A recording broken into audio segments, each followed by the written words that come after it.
Y'all ready? It's time to talk ball with Spunky Spectrum. Let's ride! Ow.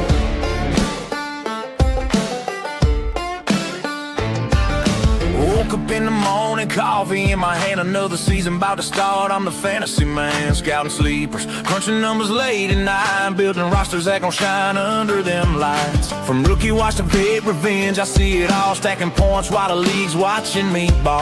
Best ball drafting, no waivers, just pure skill. I'm taking shots, watch the whole league getting killed. Yeah, the grind don't stop, the picks stay high. When the money's on the line, I connect the dots. We're talking fantasy football, best ball drafting deep. Spunky Spectrum spinning, put a league to sleep. 15 grand on DraftKings, cashed it like a king. Now the whole damn country know I run this thing. Yeehaw, raise them up, another W in the books.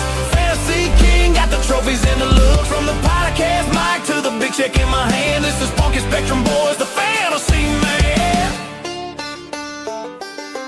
Best ball season. Yo, Big D back with another top 10 list. This time, top 10 players who never won a Super Bowl. Driving the top production, Spunky Spectrum Sports, Kyle Senra. Senra says is back. And I think we've done, 3 or 4 of these top 10 lists the last few years. So, about time we do another one. The annual August tradition. I love joining you here on the Spunky Spectrum Sports Network. And yeah, love talking with you, Dylan.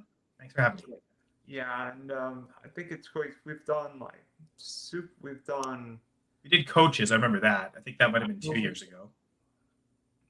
Yeah, I think we did coaches all time and some other lists, but I think we might have did coaches all time, and then 1 year did current coaches. I think that might have been it. Maybe. And yeah, this time we've gone with the players list. So take my coaching cap off. Not that I'm a coach, but I'm also not an NFL player. So just love talking about the NFL. Yeah, and all these guys were great. Oh yeah. I mean, I think most of these guys are either Hall of Famers or will be Hall of Famers, but fortunately, never got the piece of jewelry football players want.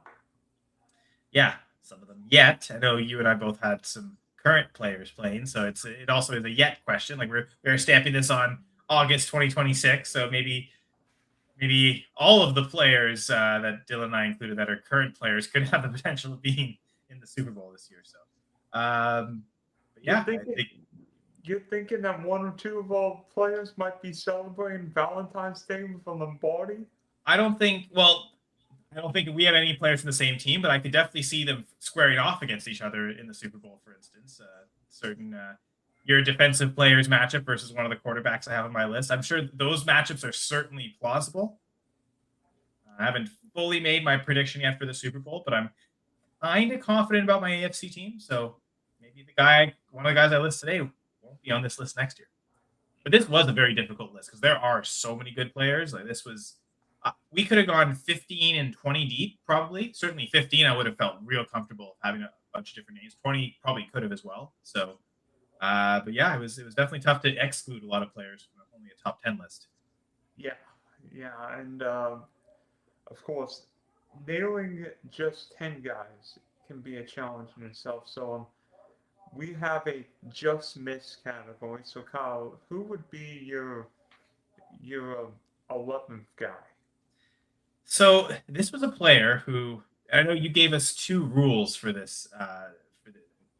For this draft. Yes, the rules. Super Bowl era. The rules for this list were 1, these players are from the Super Bowl era, so there won't be any Norman Van Brocklin or guys. I was thinking Deacon Jones. I was actually thinking Deacon Jones. He essentially played half his career in the Super Bowl era, half before the Super Bowl.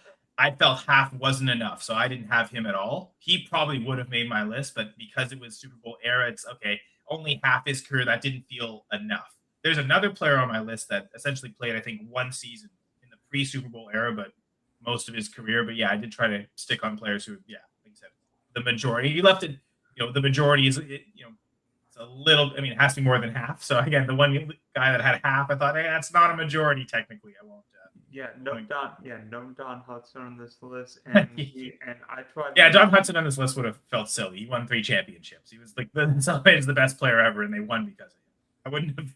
I wouldn't have thought of including him on this list, to be honest. Makes sense. I tried limiting to only 2 players per franchise.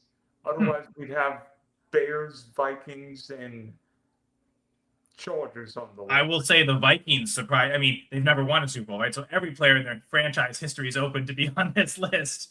As a Packers fan, we kind of love rubbing that in their face. But yeah, so the Vikings was the one team. Well, there's a few teams I had to be careful with, but the Vikings, that was a team which, to be fair, is also maybe a transition to talk about the guy that just missed.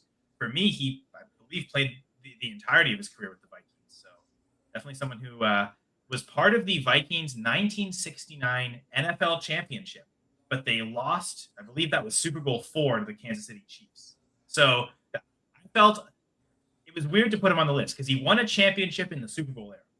He won an NFL championship in the Super Bowl era, but he didn't win the Super Bowl, so he does count for the list.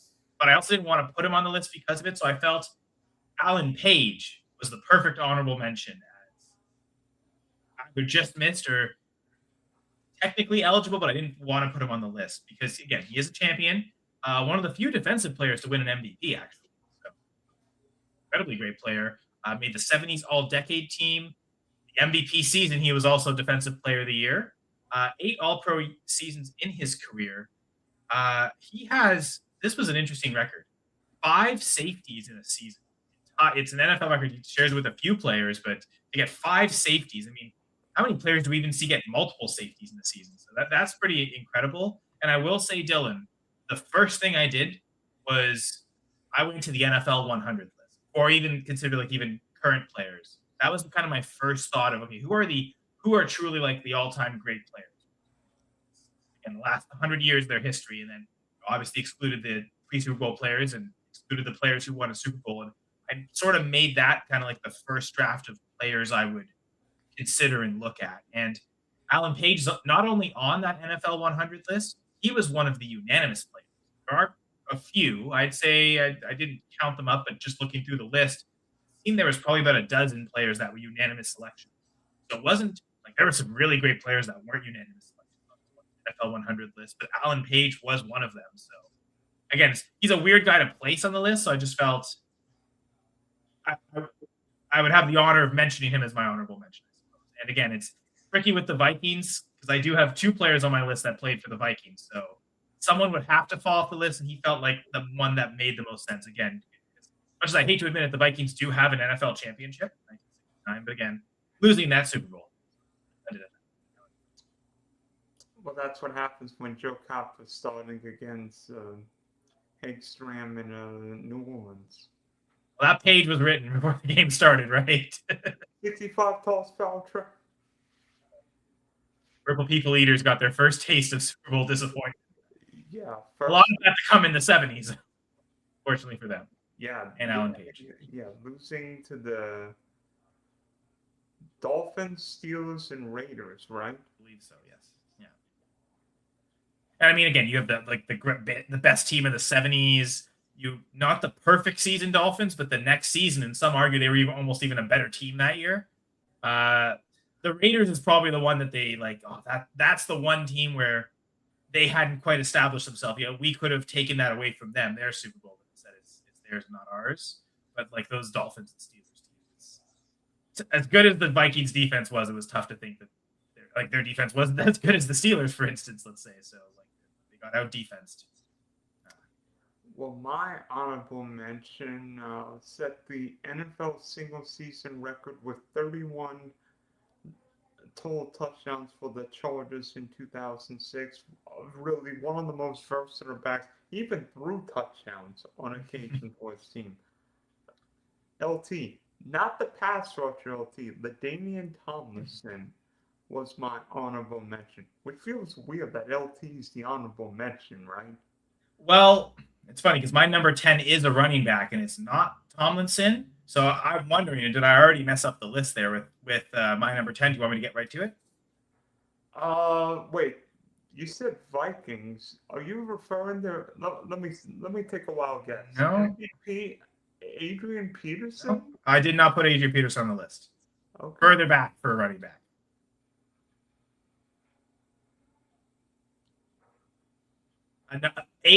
Like Adrian Peterson, he is a 2,000-yard rusher. He is one of the players with a 2,000-yard rushing season. So who's number 10 on your list? My number 10 is Eric Dickerson. Oh, Houston Oilers. Yeah, Rams, Colts, Falcons as well, Raiders. I have to be careful. The LA Raiders, but I still count. I made sure there was only 2 Raiders players total on the list. But great running back. He was the '80s All Decade running back, or he made the All Decade list in the '80s. 5-time All Pro, and Dickerson, the all-time leading rush. So it's what's more important, yards or touchdowns, right? And maybe you had the right answer with Tomlinson, and maybe that's why I should have put 10.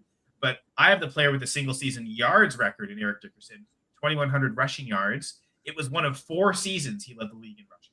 He also had I think a separate season where he led the league in touchdowns. It wasn't his record-breaking season.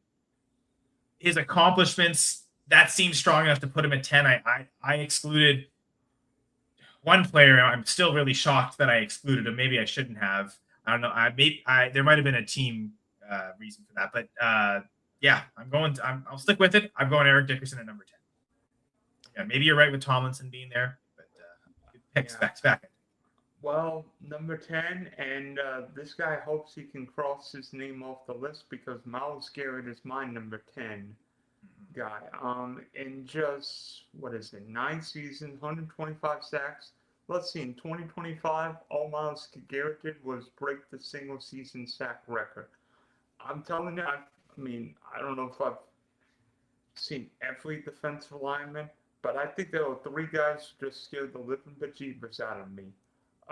LT 1, Reggie White 2, Myles Garrett 3. Watch what Myles Garrett did in Cleveland when his team was trailing. Now watch what he's going to do with the Rams having a lead in the 4th quarter. Look out, NFC West. 7 All-Pro seasons out of his 9 years in the NFL.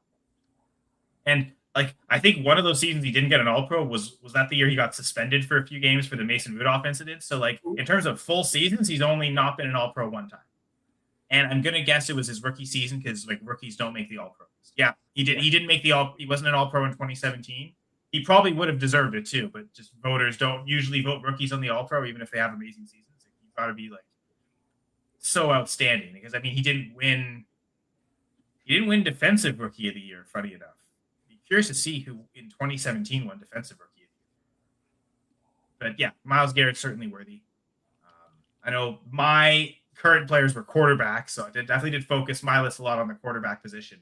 40% of my list are quarterbacks. So it's when I was going for current players, I did think quarterback before Garrett. But if you're going to take any non-quarterback, it probably has to be Myles Garrett.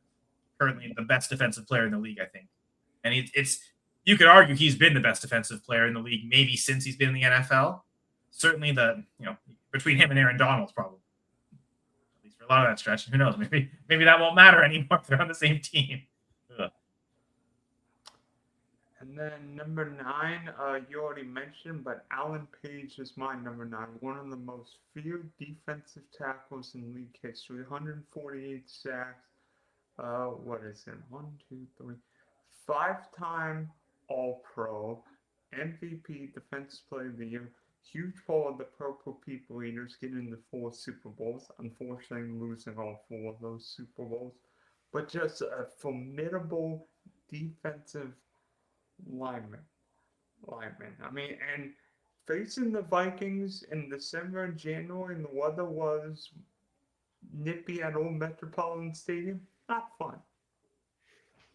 And you got to think there was probably a stretch, especially when he won the MVP, where he was probably viewed as the best defensive player in the league. Maybe right before Joe Green and the Steelers really took over, and it was at the end of the 70s, it's probably considered to be Joe Green. But I'm sure there was a portion in the early 70s, his MVP came in 1971, and at that point we hadn't even seen the 72 Dolphins yet, so the 70s were kind of just beginning to take shape. I'm wondering if like a couple of those years in 69 through 71, where people might have considered Alan Page the best defensive player in the NFL, kind of like we consider Garrett now or Aaron Donald, maybe more specifically for the exactitude of the position. But it based on the accomplishments, it looks like he had that type of impact. Okay, so who is number 9 on your list? So it's funny. I guess I get to go back to back here at 9-8, which is fitting because I have 2 current quarterbacks. I went with Josh Allen at 9. The 1 MVP season versus the other guys 2. Only 2 All-Pro seasons versus the other guys 3. So a little bit more accomplishments for the next guy I'll speak of.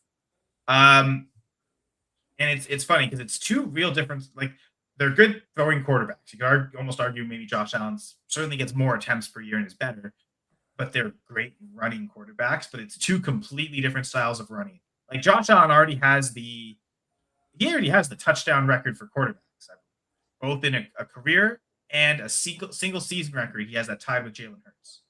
So we thought Cam Newton was going to be the greatest dual threat, at least rushing touchdown quarterback we've seen, but Allen's already gone further, and he hasn't missed a game yet in his career, so he hasn't had any durability issues that certainly plagued Newton later in his career. We'll see how long he can keep that up. He also has some other interesting records.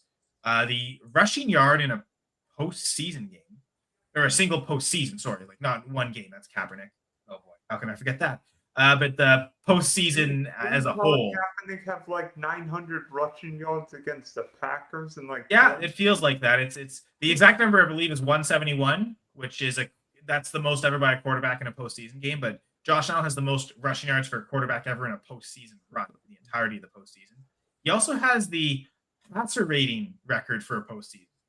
I believe that's the year they lost with 13 seconds left to the Chiefs, and like he only played 2 games, but I believe he had close to a perfect passer rating in both those games. So yeah, he's been remarkable. I think right now probably would be considered the best quarterback in the NFL as we speak right now. That's another list we've done in years past, is current quarterback rankings too. I think the last time we did it, we both agreed Josh Allen was the number 1 quarterback. So I don't think there's any changing of that right now. But I am looking at overall career, and that's why I have Lamar Jackson at 8. Again, the extra MVP, 1 extra All-Pro season. He's led the league in passing touchdowns, which is not something you'd expect from Lamar considering the passing volume, but his career touchdown rate is incredible. I believe it's the highest among any active quarterbacks, even slightly above Mahomes and Brock Purdy, whose touchdown rate is just ridiculous. He's got the passer rating record for a regular season. Josh Allen has it for a postseason. The rush yards record in a season. I believe he has the career quarterback rush yard record already. So Lamar, like you could argue they're the 2 greatest dual threat quarterbacks, but in different ways. Lamar is accumulating the rush yards, running a lot between the 20s to set up what he does well, which is actually passing the ball in the red zone. Whereas Josh Allen's throwing a lot between the 20s to run more in the red zone. So they approach the game in 2 different ways, but they've had so much success at it. It would, to me, I'd have to have neither on the list like you did, or both like I did. Like it'd feel weird to have one of them on the list and one of them off. So I ultimately chose to have both. Again, for a Bills perspective, I am sacrificing a certain Bills player that I really had to choose between, and I'm curious if you have that same Bills player I'm thinking of on the list. But yeah, Lamar Jackson's my number 8, Josh Allen my number 9. Yeah, I mean, it's going to be fascinating because you imagine Josh Allen and Lamar Jackson both never win a Super Bowl throwing Joe Burrow. That doesn't seem right. Seems weird. Right now I'm kind of, my early prediction is Bills-Ravens AFC Championship game. So I do think one of them will get a shot. We'll see if they can get it done in the big game. But maybe I'm wrong. It wouldn't be the first year. I predicted the Ravens to win the Super Bowl last year, and they fired their head coach by missing the playoffs. So I was completely off. Do you think, now just between those 2, I know you didn't have either on your list, but would you rank Lamar ahead of Josh Allen like I did, or the fact we've talked about you think Josh Allen's the best quarterback in the league right now, that he would be ahead of Lamar?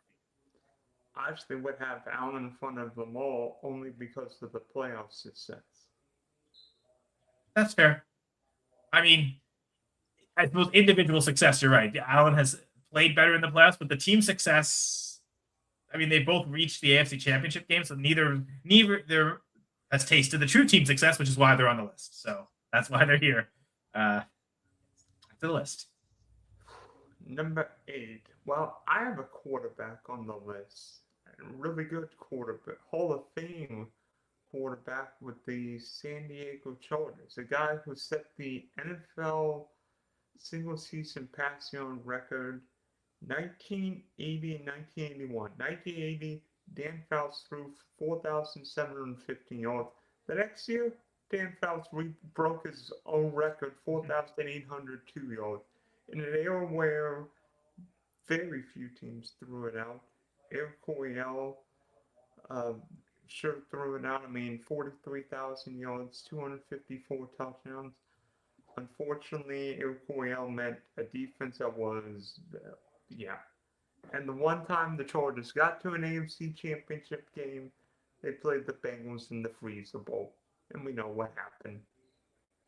And I mean, I know they went to the Super Bowl in 1994. I don't think was he still playing at that point?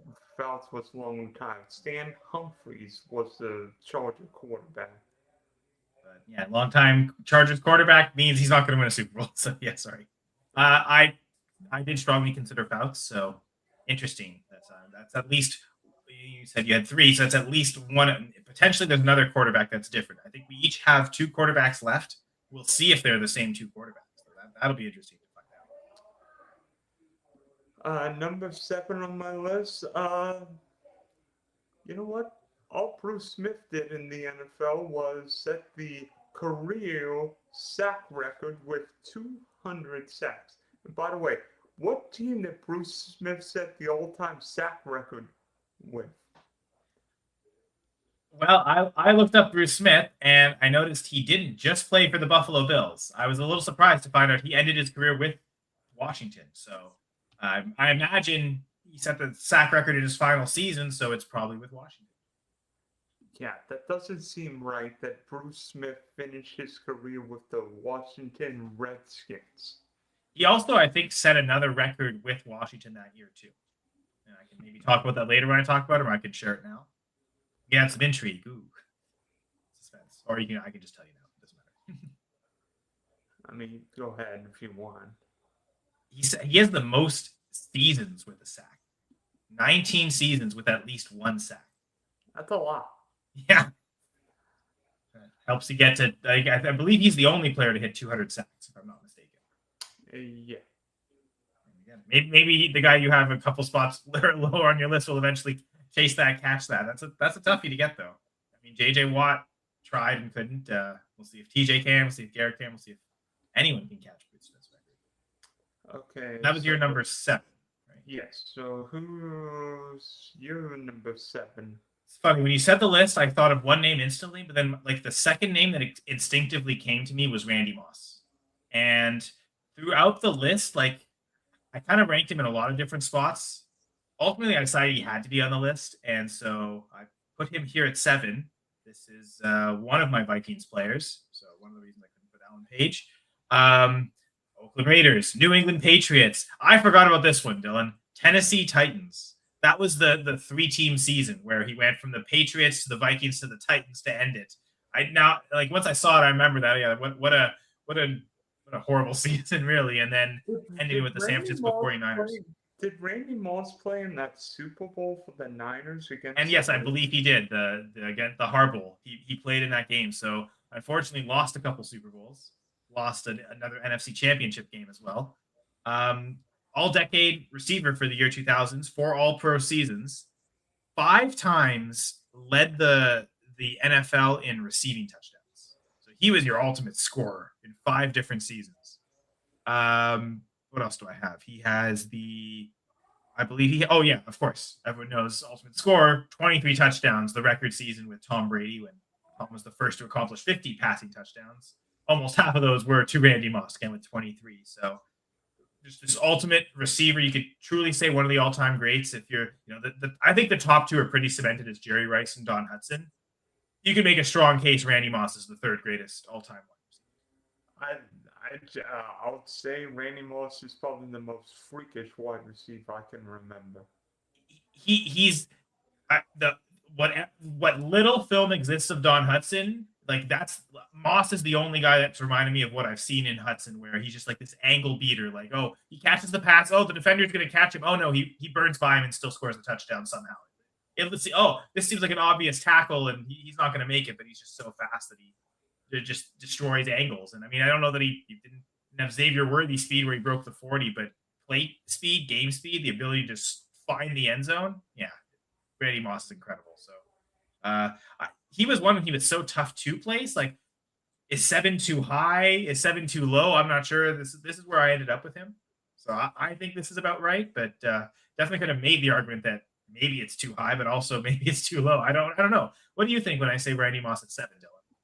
I guess you haven't mentioned him yet, so you probably don't think that's, unless he's not on your list, you don't think that's too low. No, Randy Moss actually quite a bit higher on my list. Okay, so you're thinking it is too low. So yeah, he was one where I was pretty comfortable with my top 6, and then he was in this next tier where, again, I think I could Moss, Jackson, Allen, Dickerson, I could replace it with 4 different names, and I would still feel good about my list. But maybe not Moss. It just felt like Moss had to be on the list. So I included him here as the priority of this kind of tier, I would say. Okay, and number 6 now. Now, again, I don't know if I'm cheating by doing this, but like, he's an NFL player, but I am going to consider his entire professional football career when ranking Warren Moon at number 6. Because he's a 5-time champion in the CFL. I believe it was a 2 or 3-time most outstanding player. Led the league in, I think it was passing touchdowns 3 times and passing yards twice. And it's funny because, you know, with this Elks team, they were kind of playing a 2 QB system. So like most of those early seasons, he didn't get like a full season's worth of stats. So if you look at Warren Moon's CFL stats, they don't look that impressive. But you look at the Grey Cup stats, he got most pass attempts in those 5 Grey Cups. Like, it was obvious he was their starter, but they also felt they had 2 competent quarterbacks that through a regular season they could play either and be fine. But when it came down to it was all on the line in the Grey Cups, most of those 5 Grey Cups, Warren Moon was the lead. So outstanding CFL career. He probably shouldn't have even had it. Whereas as a CFL fan, we're so lucky to have had Warren Moon because we're not racist in Canada and said, okay, you can play quarterback and it's amazing and you go and win 5. Because the only reason he wasn't in the NFL is because no team would make him a quarterback because they didn't think a black person could play quarterback. That's ridiculous that Warren Moon was not a quarterback. Anybody could have just seen the Rose Bowl for Washington. Warren Moon was better than most quarterbacks. You know, he played 6 seasons in the NFL, won 5 championships, and arguably his best season was actually the year they didn't win the Grey Cup in 1983, his last year. That was his most outstanding player season, and at that point, I believe Doug Williams had been drafted by the Bucs, so that barrier was broken. And after seeing all the success he had at the CFL, he joined the I almost said Astros, the Houston Oilers. Another team. I don't say that team often enough. Which technically that would mean that's the Tennessee Titans franchise. So I had to be careful not to include another player from that. And that actually, there's a player called Ken Houston. He's a defensive back. He's got he had 12 all-pro seasons as a safety, played the majority of his career with Houston in the 70s, but I couldn't include him on the list because I went with Warren Moon and Randy Moss. That one made me sad because I thought he had such an impressive resume, enough to mention him, but I think Warren Moon inarguably I would say he's a top 15 all-time quarterback. And again, when I say that, I am counting both careers, so I do view him as a 5-time champion, as an MVP. I think he won an NFL MVP as well. Or sorry, he didn't win an MVP in the NFL. He won outstanding offensive player. He also won the Man of the Year award. He had an All-Pro season. A couple of seasons, Warren Moon led the NFL in passing yards as well as a year leading in passing touchdowns.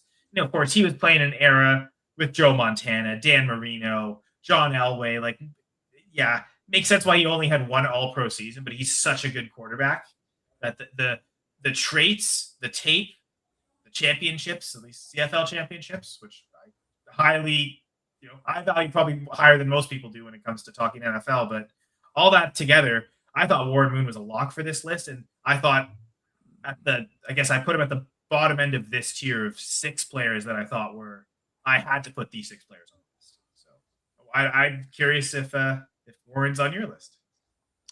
You just have to wait. You just have to wait Keep watching, folks. and well, my number 6, rest in peace. But I think we both agree that Junior Seau was one of the most intimidating linebackers of his NFL career. Hall of Famer. I think he was the what is it? 8 All Pro. 1, 2, 3, 6 times. For some reason, never won Defensive Player of the Year, which seems crazy to me. Part of the Charger team that went to the Super Bowl 29 and the Patriot 18-1 team in 2007.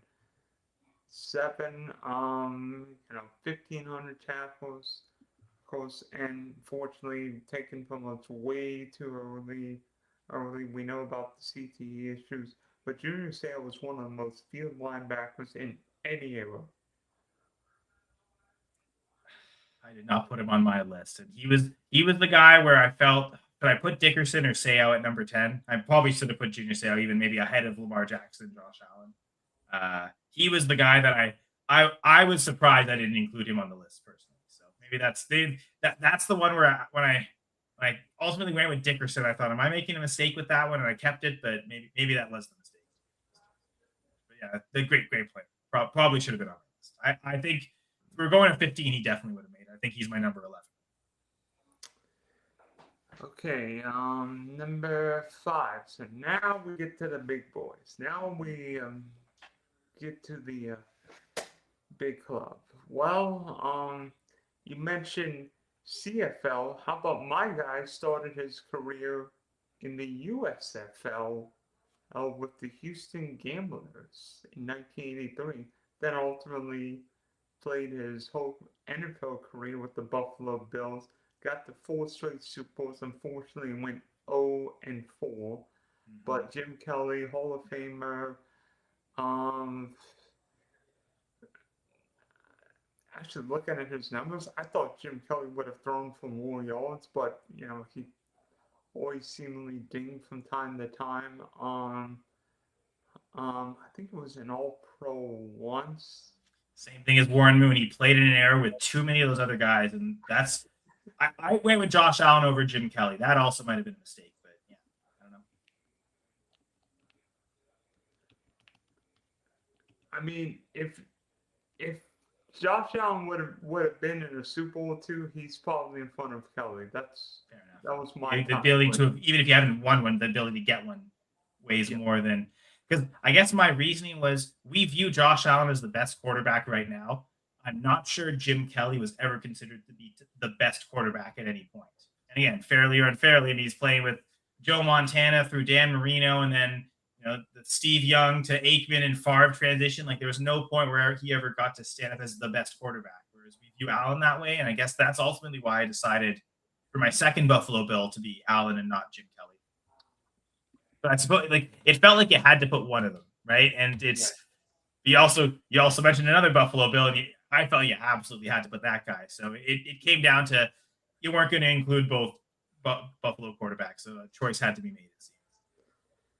Okay. I expected what I was mentioning earlier, we'll see which of the quarterbacks were different on it. I guess we combined for 7 quarterbacks on our 2 lists, but only one of them is the same. Like I had 3 different guys, you had 2 different guys. So it just goes to show that that especially those quarterback rankings still become an interesting discussion.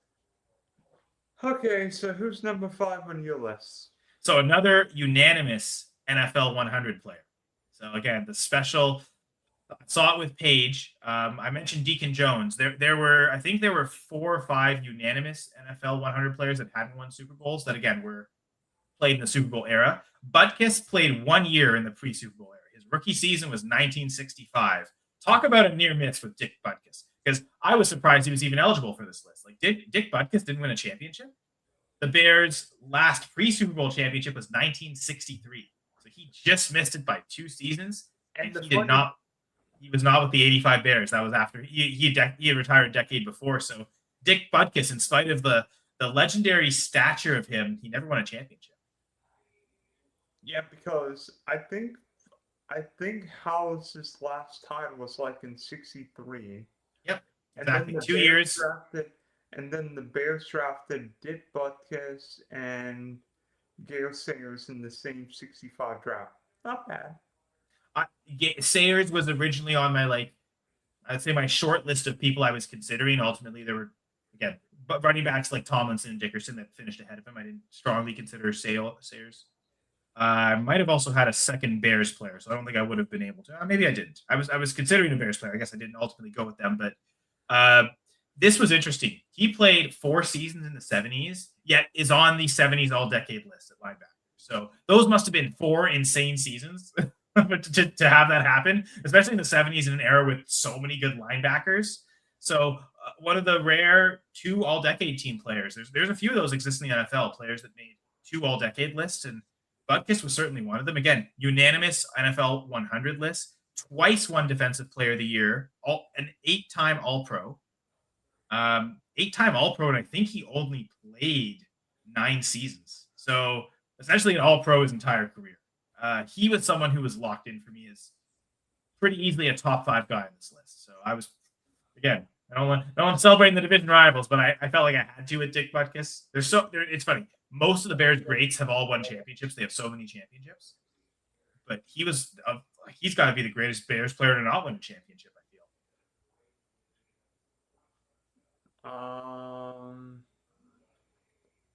I don't know.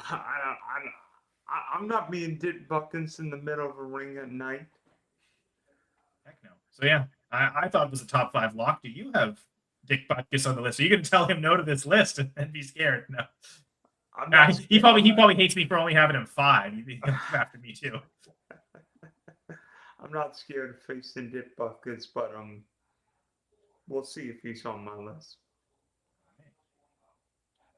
Did you want me to go with number 4? Who is number 4 on your list? Now I have a feeling there'd be more agreement on this list because to me, I think there was a clear top 3 or 4, and I have a feeling of who's going to start your top 4. Yeah, we might have a player ranked at the same finally. I have Anthony Munoz at number 4. Offensive tackle. I was left tackle for a long time for the Cincinnati Bengals. Another NFL 100 unanimous selection. All-decade player in the 80s. He won Man of the Year. 11 All-Pro seasons. Just, it seemed like he's Joe Thomas, but with a team that actually went to Super Bowls, where he was just like, you put him at left tackle his whole career, and he was like the best player at left tackle the entire time he played. Truly one of the greatest offensive linemen ever. Some might even consider him the greatest offensive lineman. Look at his resume. You'd be hard pressed to find a better one. Truly, Unfortunately, the 2 times he went to the Super Bowl, he played Joe Montana both times. It's just the guys that it's got to be him. They're just so clutch. Him between Brady and Montana. That's 10 different teams that probably were deserving of being Super Bowl champs that didn't because they. I'm pretty sure you have Munoz on your list, so I'm curious to see where you have him. And if not for John Candy, Anthony Munoz might have a Super Bowl ring. Yes, Anthony Munoz is number 4 on my list. What is it? 11 Pro Bowls, 2 Super Bowls to the Bengals, and honestly, thinking of that 81 Bengal team, thinking of the Freezer Bowl, the whole Bengal offensive line wore short sleeves in that game to intimidate the Chargers. I mean, how hard is it to intimidate the Chargers? But they probably did it. No, incredible team. I mean, he was an intimidating player, it seems like. Everyone that's kind of spoken about him, like all of his contemporary defensive players, like they often consider him like, man, this was the offensive lineman that we had to be like extra creative, get all the moves, because like you weren't just gonna beat him conventionally. Like he was gonna. How many seasons did he play? He played looks like 13 seasons with the Bengals. So he was an All-Pro in 11 of his 13 years in Cincinnati. Crazy. Such a good player. Yeah, I'm glad we agree on him. Clearly, I thought easily a top 5 lock. These were to me the obvious players that belonged at the top of the list. He certainly kicked that off. Number 3 on my list. Well, you know what? The Dallas Cowboys to this day still regret not taking this guy in 1998 because on Thanksgiving that year, Randy Moss scored three crazy long touchdowns that the whole country saw. Yeah, the legend of Randy Moss was born then, and the Cowboys still haven't won a championship since. I mean, to be fair, neither have the Vikings. Neither have been to a Super Bowl. It's was that the ingredient that could have brought the Cowboys another championship? We'll never know. Yeah, you imagine Michael Irvin and Randy Moss together. Yeah, I suppose 7 was probably too low for Moss, but I mean, I don't know. I'm comfortable putting him at 7 on my list just because I had a feeling you weren't going to include Warren Moon, but I was because of the CFL stuff. So that's maybe cheating, but yeah. But yeah. I mean, I included Jim Kelly with the USFL, but Fair enough. I imagine most of his resume though, like, I mean, how many seasons did he play in the USFL? I don't think he played 6 years and won 5 championships. Like, to me, Warren Moon's CFL career is a bigger part of his resume, whereas Jim Kelly did so much for the Bills that the USFL stuff probably doesn't enter into it too much. Like, it's like Joe Theismann. I'm probably not considering much of his CFL stuff because he won a Super Bowl and he was incredible with Washington when he played. Like, does the Argo stuff really enter into it? Probably not as much as the Edmonton stuff does for. Yeah, I had a feeling I was going to be too low on Randy Moss. It makes sense. It's like just the ultimate talent, and this is maybe not even resume, just like the eye test probably deserves to be a top 3 player. So. okay. So who's number 3 on your list? The same thing, eye test. But watching this guy play, this is purely electric. And I know you're definitely going to agree with him as a top 5 pick. In fact, I think you're about to talk about him next. This is really well placed list for this.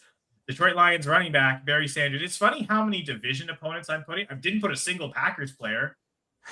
Packers have the most championships. So. Well, the Packers went 30 years between Super Bowl appearances. I'm like, but all of their best, like most of that team wasn't good. Like you had who's a Bills player eventually, the receiver, James Lofton. He was probably the best Packers player ever, like easily in that in between era of like between when Lombardi left and when they drafted or when they traded for Favre, like that lost era of Packers. There's probably no better Packers player at that time than James Lofton. But like when you're thinking about the Packers players you choose for this list, all-time greats, all of them would have won championships. So like there aren't really any great Packers players. And again, you could put Lofton in this list, but there's already so many Bills players. So, but yeah, Barry Sanders, incredible. You could put Tony Mandrich on the list. Yeah, which is a great point to make because the Packers could have drafted Barry Sanders that year instead of Tony Mandrich. Like I believe the Lions took him with the very next pick, if I'm not mistaken. So yeah, third overall, and the Packers had the second overall pick with Mandrich. The top 5 picks of the '89 draft were Troy Aikman, Tony Mandrich, Barry Sanders, Derek Thomas, and Deion Sanders. And our current Packers GM still loves drafting off RAS score ever since. And it's still happening. Like, we haven't learned anything. Because I kind of was reading, like, documentaries on Mandrich. Apparently, like, he was doing steroids before the combine. So he really juiced his athletic numbers. So because he knew that would help him go super high in the draft and get the guaranteed money. But he wasn't a good football player. So he just drafted an athletic dude who wasn't good at football. Which feels like all Gutekunst is doing right now. So, yay, Packers. Misery. But yeah, the Barry Sanders certainly caused the Packers misery. That was the Lions' last playoff win, and they were such a good team at that point. MVP season, he was the all-decade, or an all-decade. I believe he was the first team all-decade player in the '90s for the running backs. 10 All-Pro seasons. I think he only played 10 years. So this was a dude that immediately came into the league, was amazing. It was just amazing the entire time. 4 times he led the league in rushing, and 1 time he led the league in rushing touchdowns. Which is funny. He and Dickerson have those same thing. 4 years leading the league in rushing yards, 1 year leading the league in rushing touchdowns. But I think Barry Sanders is a better running back than Eric Dickerson. So, yeah, I've got him at 3. I believe you want to talk about Barry Sanders next? I'll wait on Barry Sanders because I want to hear your number 2. Okay. Let's add some drama. The number 2 is the player you've already mentioned. So it's funny. Where did you have Bruce Smith? 7. which is where I had Randy Moss. So that's hilarious. That was the guy I put on it lucky number 7. You thought was too low, and to me, I was debating at the number 1 spot with Bruce Smith, and the guy ultimately went with number 1. Bruce Smith, another one of those 2 all-decade teams. He played for so long. He was obviously an all-decade player in the 90s when they went to 4 straight Super Bowls. He was dominant in the 80s, so he was an all-decade defensive end in the 80s as well. 2 times Defensive Player of the Year, 11 All-Pro seasons. It's like Munoz, but even more remarkable, some would say. Twice led the league in forced fumbles. For all the sacks he committed, there's probably a lot of strip sacks in those forced fumbles, but it's not just about sacks. Then he'll create turnovers. He'll stop the run. He has 2 sack records. I think we already mentioned them: the career sack record and seasons with a sack. He had 19 seasons where he had a sack. So he probably had a sack every year of his career, which is kind of insane. So to me, and maybe it's also importance of position. As great of a player as Barry Sanders was, Bruce Smith as a defensive end was more important to his Bills teams for winning games than Barry Sanders was as a running back. So that also entered into it. I almost considered putting Munoz ahead of Sanders for that same reason. That felt like a step too far, but I was pretty comfortable having Bruce Smith as my number 2. Bruce Smith, number 1 pick in the 1985 draft from Virginia Tech. I think there was another wide receiver taken from that draft. I don't know, from Mississippi Valley State, Jerry Rice. He was okay. I think so. Maybe not. No Don Hudson, but he did the best he could. He didn't invent the route tree. I mean, what could you do, right? If someone already invented it, you can't reinvent it, right? But yeah, Rice was pretty spectacular. Certainly not on this list because of all those championships. But all right, Dylan. So Bruce Smith's my number 2. Who do you have?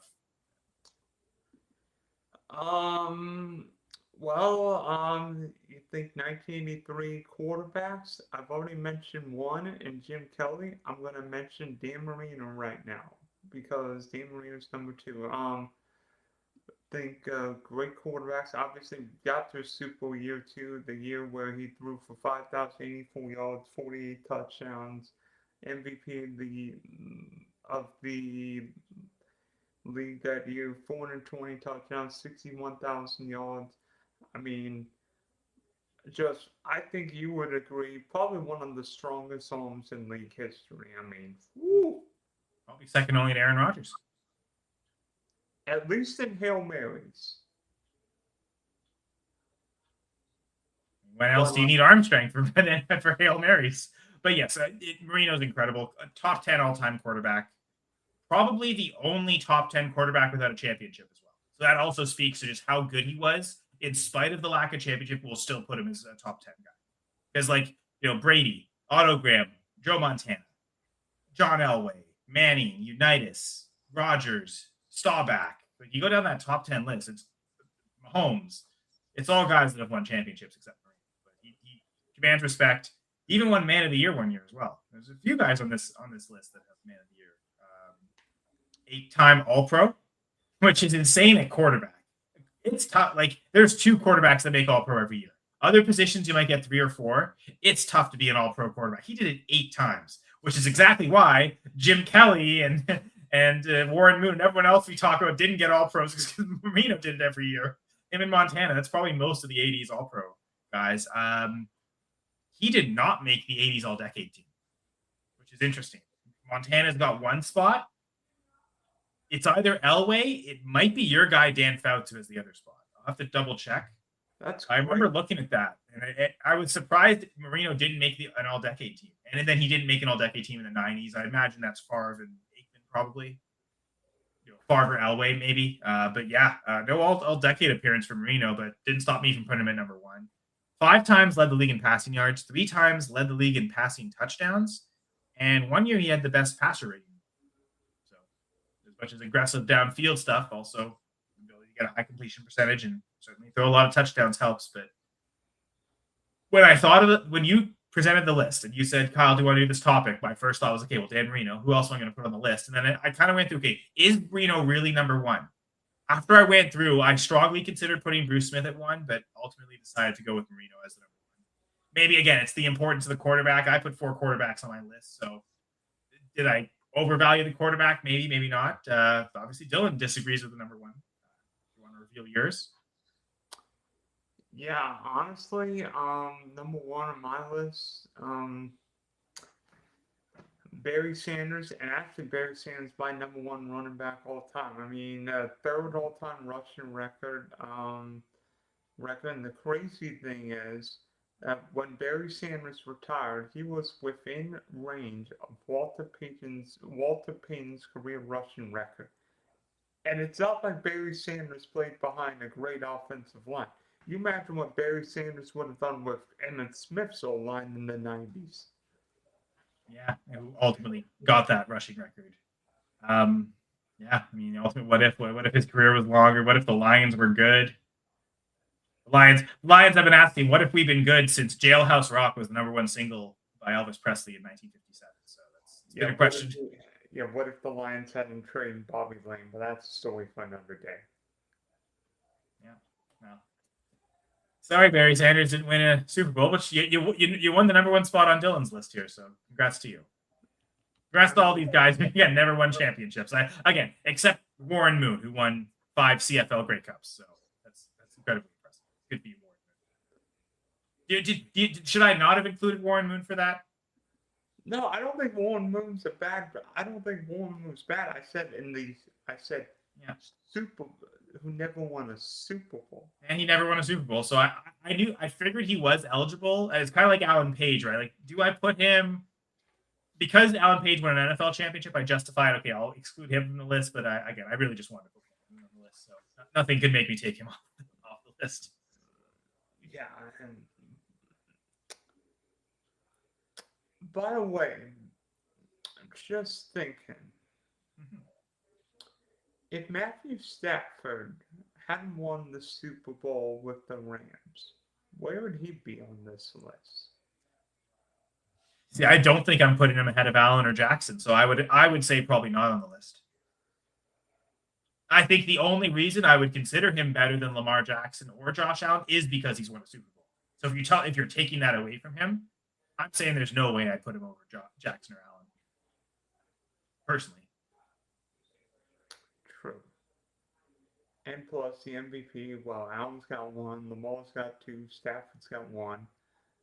But that's good.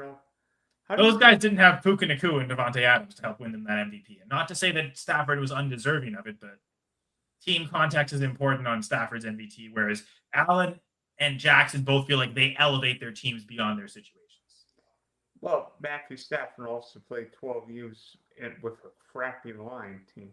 Back to the Lions being bad, right? We can never escape that topic. And he got them to the playoffs. Like the Stafford Jim Caldwell era team was good, and that was even after they might have had Megatron for a year or so, but like the Golden Tate era of the team, like they had success.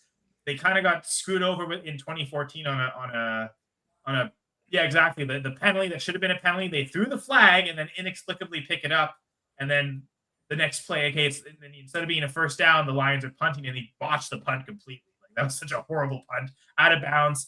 Cowboys had the ball basically at midfield, like almost in field goal range. Extended their lead, and they never looked back. And I mean, they obviously ended the next game in a very humiliating, hilarious way, where Des Bryant didn't catch the ball. But the 2014 playoffs are a complete disaster, right? The Cowboys messed that one up. Instead of running, it was a 4th and 1 play. They were at the 20-yard line. The Packers was like Swiss cheese run defense. They had not stopped DeMarco Murray all day. When I saw that, like on that 4th and 1, that Romo was dropping back, I was so thankful, because they would have easily got the 1 yard if they had handed it to DeMarco Murray. You keep that drive going instead of scoring with 4 minutes left. They could have probably taken like the clock down to under 2 minutes, then taken the lead and really put pressure on Rodgers. And Green Bay was down the 1 timeout. Now, what happened immediately after Des caught it? Rodgers instantly put the team basically, like, actually, Eddie Lacy put the team in field goal range. A couple of big long runs, and they were almost in field goal range without even really trying when they were trying to run out the clock. So there's no doubt in my mind that even if they counted that as a touchdown, the Packers would have won that game. And you know why I know that, Dylan? Because 2 years later in 2016, when Dez Bryant catches a touchdown to take the lead with about 4 minutes left in the game against the Packers still end up winning the game anyway. So I think that Aaron Rodgers hit Jared Cook. Jared Cook with one of the throws of the year. I'd say one of the two greatest throws he's ever made in his career.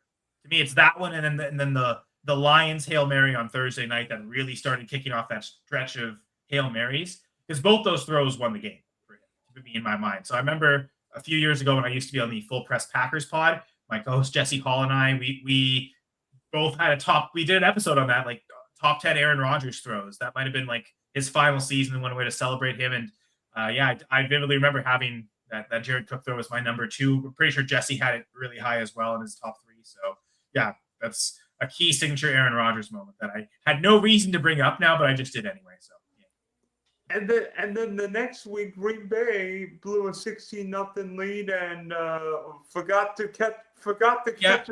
And then so really, should the Lions have won the Super Bowl that year? Because they probably shouldn't have lost to Dallas. Dallas shouldn't have lost to the Packers. The Packers shouldn't have lost to Seattle. Seattle shouldn't have lost to New England, right? Like, should that Super Bowl really have been Lions Patriots? I mean, if it's Lions Patriots, the Patriots are going to win, no doubt. Like, let's be honest. So going to win by 40, but yeah, so that was going to be Tom Brady's Super Bowl no matter what. To be honest, doing what he did in the fourth quarter against Seattle, because they were down. I think they were down by 14, if I remember correctly. 10, so 10 and then he scored 14 points. That's what it is. Yes, to get the lead at the end. But to do that against the Seahawks defense, who were so close to, in back-to-back Super Bowls, beating Peyton Manning and Tom Brady and truly cementing themselves as maybe the greatest defense ever. And Tom Brady said nope, and created 2 touchdown drives in the fourth quarter against arguably the greatest defense of all time. So to me, that was the game where once that happened and luck had its way that the Seahawks didn't score with Marshawn Lynch at the end, the Malcolm Butler interception. But to me, that game was still when Tom Brady became the GOAT. It was his first Super Bowl. It tied Montana, but to do it against that defense of all defenses, I thought that was incredibly impressive. And then 2 years later, there was never a doubt after that once he came back against the Falcons. Again, man, I remember the Packers in that NFC Championship game. There's no blown lead. They could not stop Julio Jones. Ladarius Gunter was, Ladarius Gunter 1-on-1 against Julio Jones as a recipe for disaster. I don't know about you. Julio won. And by the way, wasn't that, what year wasn't that Billy Cunningham? No, wait, it was Super Bowl 46 when Billy Cunningham missed that field goal so far wide right and landed in the harbor. With the Ravens, you're talking, right? Yes. That was earlier than that. I think that was, I want to say that was 2011. I think. Yeah, that was Super Bowl 46, I think. And that was the. Well, sorry. I thought the kind of thing didn't happen in the Super Bowl. I'm thinking of when he was with the Ravens. Yeah, AFC Championship game to the Patriots. I think that was the year. That was the second time Eli beat Brady, I think. Yes. Because I think it was 2 weird endings because like the Ravens probably should have won that game in the NFC Championship game, and then try and go to overtime, and who knows?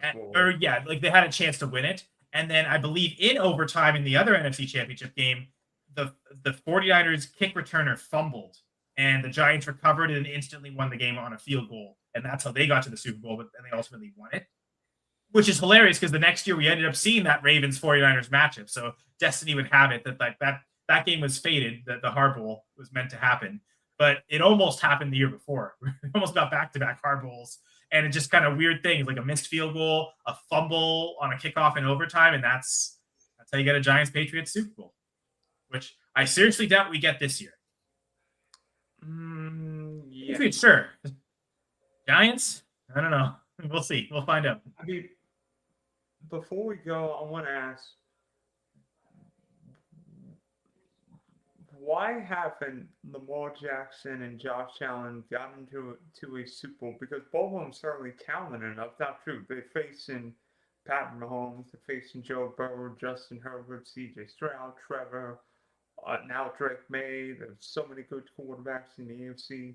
I think part of it is one guy. There's one guy, Mahomes, right? Brady did that too. Montana did that. Like Marino, Kelly, Warren Moon, all the quarterbacks we talked about on today's show of not winning Super Bowls, they all played in the same era as either Montana, Brady, or Mahomes. And that accounts for what? Like 13 Super Bowls in the last essentially 40 years are one of those three guys. So you almost have like a 1 in 4 chance if you have one of those quarterbacks, and everyone else, his chances are significantly reduced. I mean, how many times have Josh Allen and Lamar Jackson lost to Patrick Mahomes in the playoffs combined? Like 4 times, 5 times? All 5 of those seasons, they could have won the Super Bowl if they just beat Mahomes.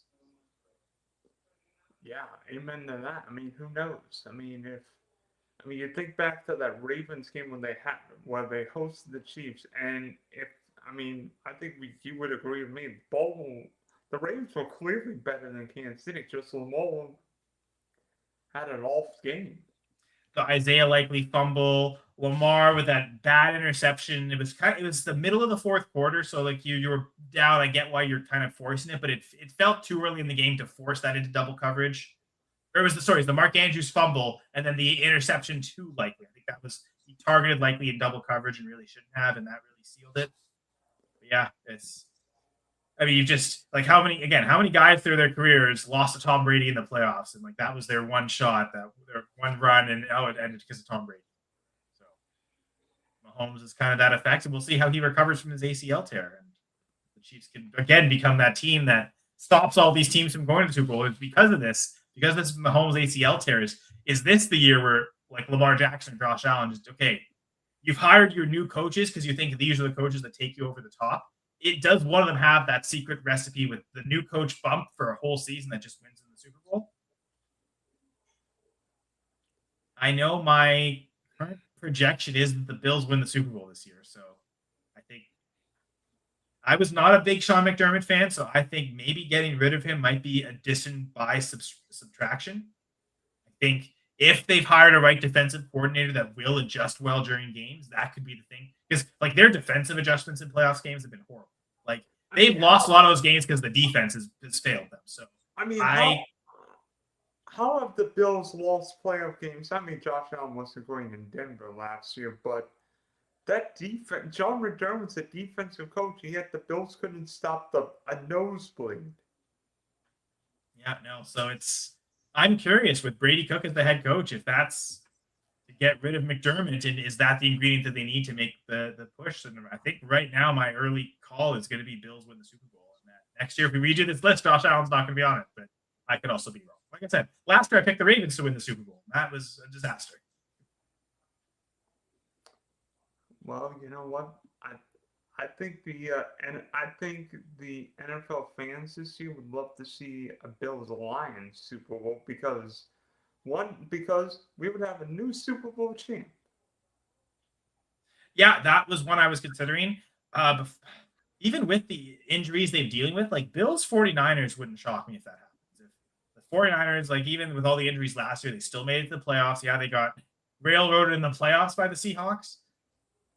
We'll see if they're maybe more well prepared for that this time around. Mike Evans' addition with Brock Purdy could be something that also helps them get over the hump. I mean, that franchise has won a Super Bowl, but not since 1994. That was 32 years ago. So like that team's got a bit of a championship road. I'm sure they're looking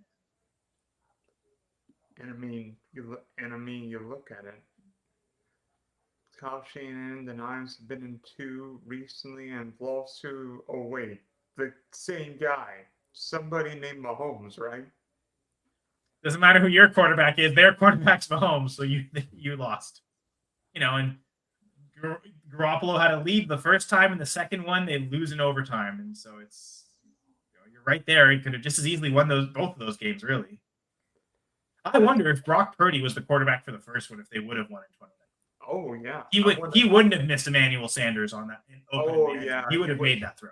So. Yeah. Brock Purdy would have found Manny Sanders, or Mahomes wouldn't have found Cheetah on a big 3rd and 15, whatever it was. Sure, of course. I mean, I just recently rewatched the Packers NFC Championship game lost in 2014 to the Seahawks, and just it's all the little things that you could have done differently. Like instead of settling for back-to-back field goals early in the game, can you just go for it on 4th and 1, one of those 2 times, and punch it in the end zone, you win the game, right? Like their comeback is too far. If one of those field goals is a touchdown, that's just one extra possession for them. Maybe if Green Bay hadn't gone for a field goal down 8 in 2020, maybe you all would have beaten Tom Brady. You see that one? I just think back to what if David Bakhtiari hadn't tore his ACL right at the end of the season? Like, because again, it was 3rd and 8 or 4th and 8 or whatever. I think it was 3rd and 8, and Rodgers tried to run, and it would have set up like a 4th and 5. Like, are you telling me David Bakhtiari, who at the time was the reigning like I think back-to-back first-team All-Pro left tackle, you could argue was the best offensive lineman in the NFL at that time. If he's in that game, he can account for 5 extra yards that they can get that touchdown. I'm convinced, and with such a poor showing by the Chiefs, that was the 2020 season, such a poor showing by their team in the Super Bowl, I think if David Bakhtiari doesn't get hurt, the Packers win the Super Bowl. I mean, yeah, there's no excuse for Tom Brady winning a cold. And again, they lost to Tom Brady, of course. Like it's. Hey, by the way, that's a pretty good conference championship Sunday. Aaron Rodgers, Tom Brady, Josh. That was the only ever Rodgers Brady playoff game we ever got. It was an incredible game. Like very stressful. Marquez Valdez-Scantling was incredible. That was the best game of his career. Let's give him a shout out. He actually caught the ball. He caught all 4 of his targets in that game. The fact that he only had 4 targets with how good he was playing is the true crime. But didn't Scotty Miller have a he had the ceiling 3rd down catch to basically ice the game right at the end. Yeah. Kevin King couldn't cover Scotty Miller. Thanks, Kevin. All right, Kyle. Thanks for hopping on, and maybe the maybe Tucker Kraft will stay healthy this year, and we'll talk in Green Bay. And Parsons and everyone else, and Devontae Wyatt and everyone else they were really counting on to step up and be elite. So yeah, no, it's I was like last year I was convinced, especially after the Parsons trade and looking at the first 2 weeks that they were going to win the Super Bowl. I was convinced, and then yeah, they didn't even win a playoff game. So a little less optimistic about the Packers this season, I will say.